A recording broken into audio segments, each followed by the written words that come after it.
අයියෝ ඕනද පුළුවන් ඕනද එන්න පුළුවන් නා මොත් බලිලේ ඔබතුමා අතර කඩහිරකින් බලන්න කඩහිරකින් බලන්න බැරි වෙන්නේ දැන් මේ යන්නේ ආනේ පිළියන් යන්නේ பிள்ளையாரன் பிள்ளையன் பருத்திக்காரனவே பிள்ளையான் எனப்படும் முன்னாள் ராஜாங்க அமைச்சர் சிவனேசதுரை சந்திரகாந்தன் சற்று முன்னர் குற்றப்புலனாய்வு திணைக்களத்திலிருந்து வெளியேறியுள்ளார்.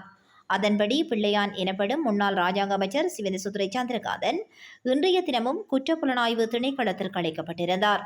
கடந்த 2019ஆம் ஆண்டு இடம்பெற்ற உயிர்த்த ஞாயிறு தாக்குதல் தொடர்பில் சேனல் 4 தொலைக்காட்சி தயாரித்த விசேட காணொலி தொகுப்பு ஒன்றில் சிவனேசதுரை சந்திரகாந்தனின் முன்னாள் செயலாளரான அசாத் மௌலானா என்பவர் வாக்குமூலம் வழங்கியிருந்தார்.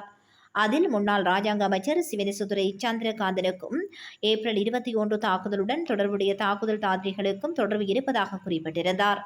இந்த நிலையில் குறித்த விடயம் தொடர்பில் வாக்குமூலம் பெறுவதற்காகவே முன்னாள் ராஜாங்க அமைச்சர் சிவனேசதுரை சந்திரகாந்தன் 2வது நாளாகவும் இன்று குற்றப்புலனாய்வு திணைக்களத்திற்கு அழைக்கப்பட்டிருந்தார்.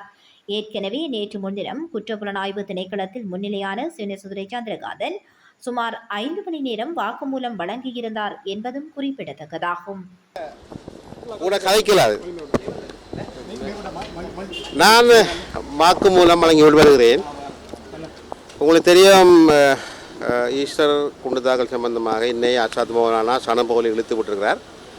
அதை பிழை என்பது தெரியும். இருந்தாலும் சந்தேகமுள்ளவர்களை தெளிவுபடுத்த வேண்டிய பொறுப்புள்ளவரின் அடிப்படையிலே நான் பாராளுமன்றத்திலே குறிப்பிட்டது போல நடந்து முடிந்த இந்த குண்டு தாக்கல் சம்பந்தமாக ஷியரினார் கேட்கப்பட்ட கேள்விகளுக்கு அவர்களுக்கு தெளிவில்லா விடயங்களை தெளிவுபடுத்தி விட்டு வருகிறேன்.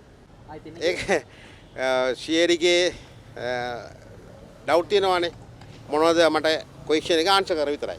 හරි? අද ආයතනයක් එන්න කිව්වද කොහොමද? නෑ.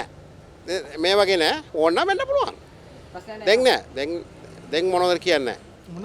මොනවද දුන්න උත්තර අහපුවට මොනවද ප්‍රශ්න මොනවද කියන්නේ? ඒක බොරුනේ. අසතගේ බොරුවේ බොරුව තමයි කියන්නේ. என்னவாது கேள்விகள் கேட்டு போயிடு. කීව මොනවද? என்ன கேள்வி கேட்பாங்க? அசது தெரியுமா? எங்கே பிறந்தா, எங்கே வளர்ந்தா, என்ன நடந்தா எல்லாம் கேட்பாங்க. அதெல்லாம் சொல்லிட்டு வரதான். அசது தெரியும்னு சொல்லுன்னா நீங்கள் குற்றவாளி மாதிரி ஆயிருவீங்க. அசது தெரியான்னு சொல்லலாமா? அசது தெரியும் தானே எனக்கு.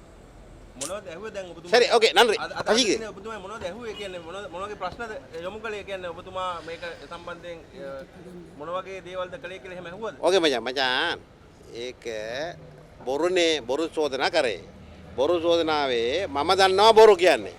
ඒක ඔයාට ඔයා වගේ ඉන්න කට්ටියට කතා කරන්න බෑනේ. ඒක මේ ඩවුට් එකේ ආනවලු. මම ඒක උත්තර දෙනවා. එච්චරයි. එච්චරයි. කීදෙනෙක් ඔබතුමා ප්‍රශ්න කළා? කීදෙනෙක් හිටියද ප්‍රශ්න කරන්න? කීදෙනෙක් හිටියද? කීයද කාර්ද? එතන ප්‍රශ්න කරන්න ඔෆිෂර් තුන්දෙනයි.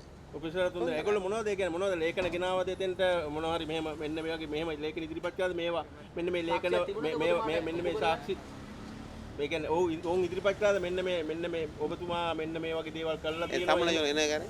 இந்த மாதிரியான இத செய்திகள்னு சொல்லி ஏதாவது அது இதாச்சி சாட்சியத்தை வச்சிருந்தாங்க. சான்று பகிர்றதுக்கான விடயங்கள் ஏதாவது சொன்னாங்களா? இல்லை அவங்க இது என்ன நடந்தது, அசாத் எப்படி வந்தார், இப்படி இந்த கதை அது அந்த சித்திரப்பட்டி, அதாவது புனையப்பட்ட கதை என்பதை நான் உறுதிப்படுத்தி விட்டு வருது. பிள்ளையான் மீண்டும் சிஐடிக்கு சொல்லி நியூஸ் அடிக்க வருமா? அப்படி தேவைன்னு வரான்னு நம்புறேன். ඔබතුමා ආයෙත් එන්න වෙයිද නැත්නම් ආයෙත් එන්න වෙයිද ඔබතුමාට? නෑ ඕනේ. අයියෝ ඕනද පුළුවන් ඕනද එන්න පුළුවන්. நான் மொத் பிள்ளையான் கைதுன்னு நான் சொல்லி சொல்லுதான் தமிழில் அழகா சொல்லுதானே மடியில் கணம் இல்லையா பிள்ளையான் கைதுன்னு சொல்லி அடிக்க வருமா? வழியில் ඔබතුමා අතර கடைசிக்கு பெறாது 100 இதை சொல்கிறேன். ඔබතුමා අතරංගොඩ ගන්න පුළුවන් වෙයිද මේතුමාට? මේ ආණ්ඩුවට? ඕනෑනේ බැරි වෙන්නේ? දැන් මේ පිළියන් යන්නේ ඕනේ පිළියන් යන්නේ නේ? பிள்ளையாரன் பிள்ளையன் பருத்திக்காரனவே